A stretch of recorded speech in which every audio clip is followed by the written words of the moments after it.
Новая версия костра.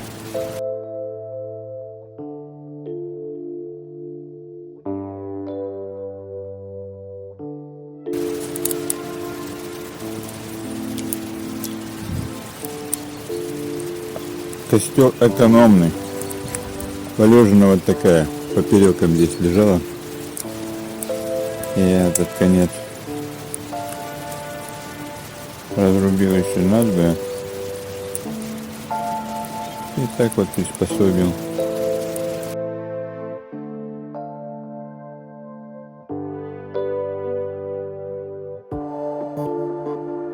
Два дня, в общем-то, без проблем с дровами. Теперь буду использовать такой метод постоянно.